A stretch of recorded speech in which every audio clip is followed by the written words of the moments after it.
Good morning mga palangga! So for today's video, sa akong mini vlog kay magbuhat ta og basbusa nga sweet para dalon sa disyerto unya. So ubani ko ninyo sa akong pagbuhat og sweet mga palangga. So let's go! So ano na kang ibutan kay itlog, isang itlog, tapos konting vanilla powder kasi wala akong extra, konti lang. Tapos 1 cup sugar,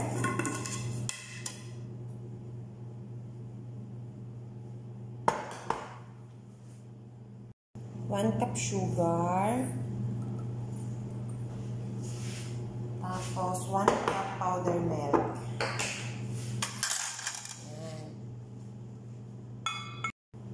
Tapos 1 cup powder milk.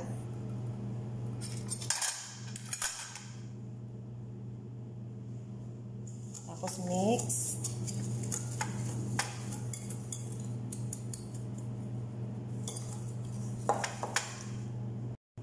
Tapos isang cream. Isang cream. Ayaw lumabas yung cream. Isang cream.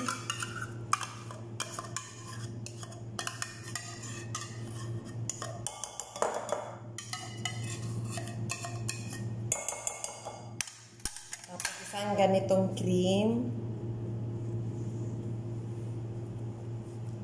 para masarap talaga siya.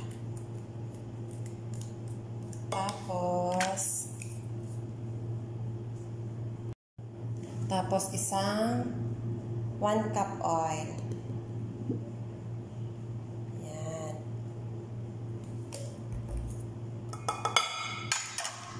After nyan, mix natin.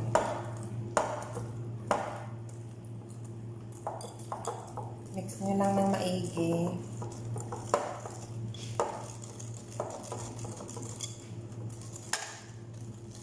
Hanggang sa maging ganito yung texture niya. Yan.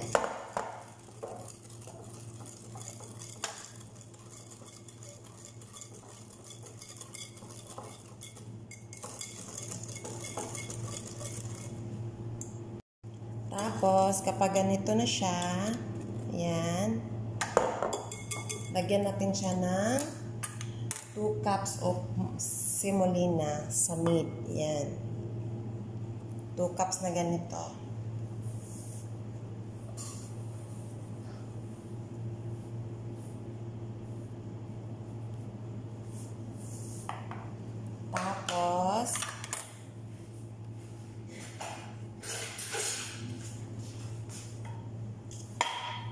Tapos lagyan natin na siya ng 1 spoon na baking powder. Ginanito ko yung baking powder niya, guys. Tapos mix with spatula. Yan. Mix mo lang ng ganin siya. Yan. Mix mo maigi.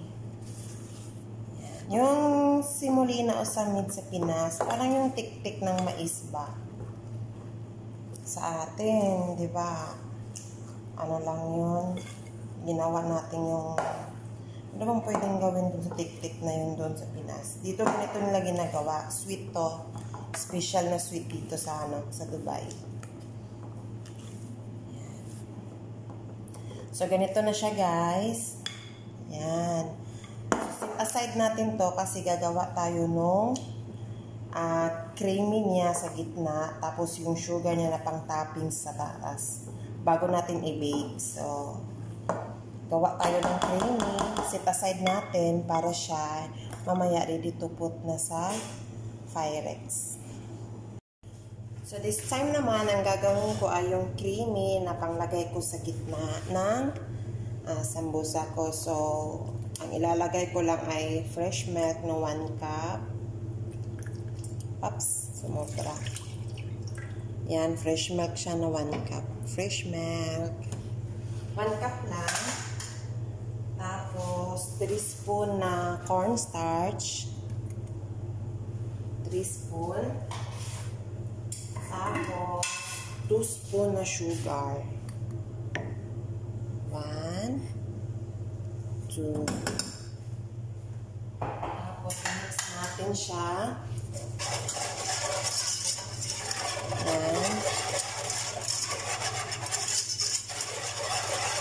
Tapos, paapoyan natin siya. Yung apoy niya, medium flame lang. Para hindi siya masyadong maging matigas.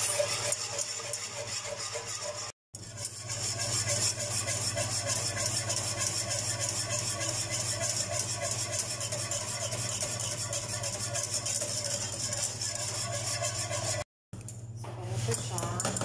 Na-off niya na. Off niya na kapag nag-sticky na siya. Yan. Sticky na siya, di ba?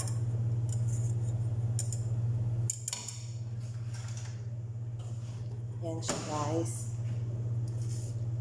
Tapos, ilagay niyo yung cream. Yan, cream. Isang cream. Ito yung panglagay natin mamaya sa gitna ng samid. Ay, hindi ko nabuksan. Wait lang, buksan. At tapos, ilagay niyo to isa din. Yan, isa din ganito.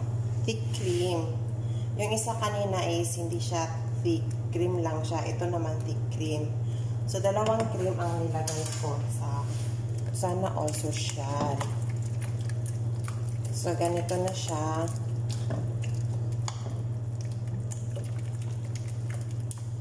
Yan. Yan. Diba?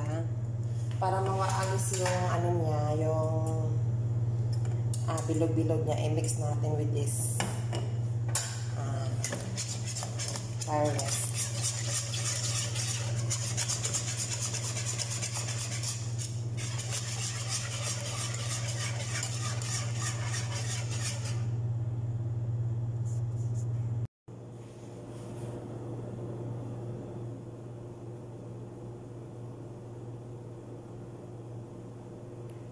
So, ganito ko siya ginawa, guys, para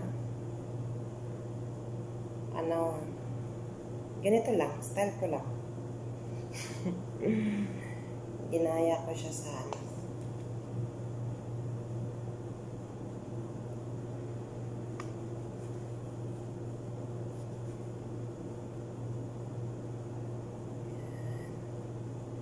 linya-linya lang natin yan dyan.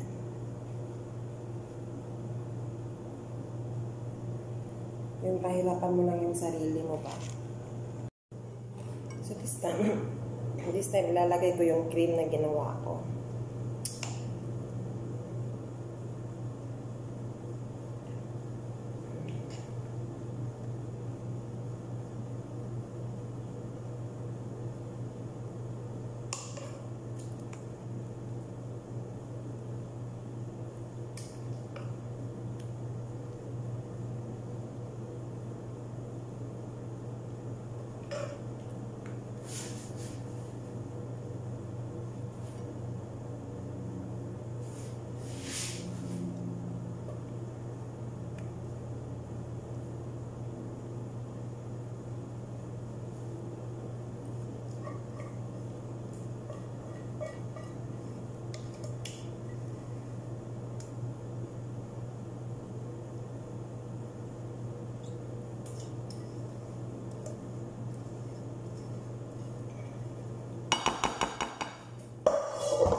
Tapos,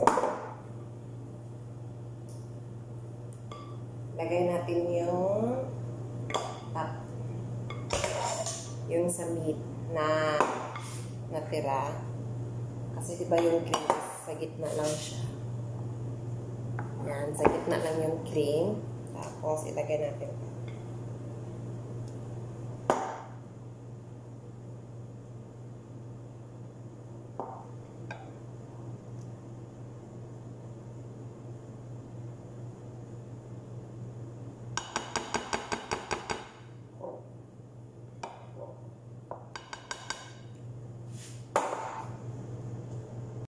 So, ito na siya.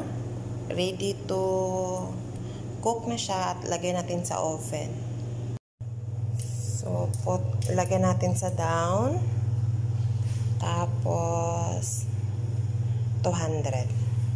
Hintayin natin siya in 3 minutes na mainit na siya. Tapos, lagay natin yung ginawa natin.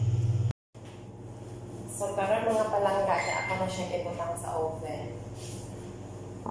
Na yung ako siyang i-bake in 45 minutes.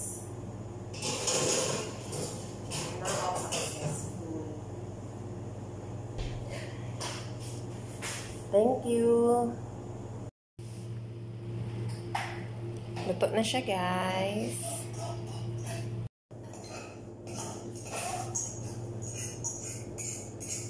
So, lagyan natin siya ng condense. 1 cup. Condense ang nilagay ko para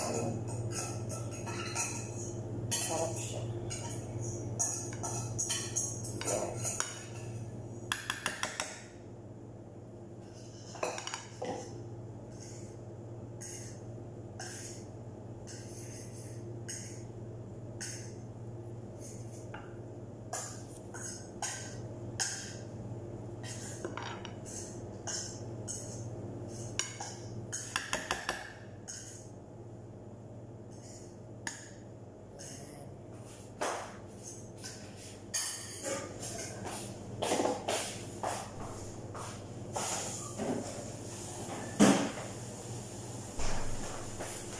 Lalagay ko is coconut powder.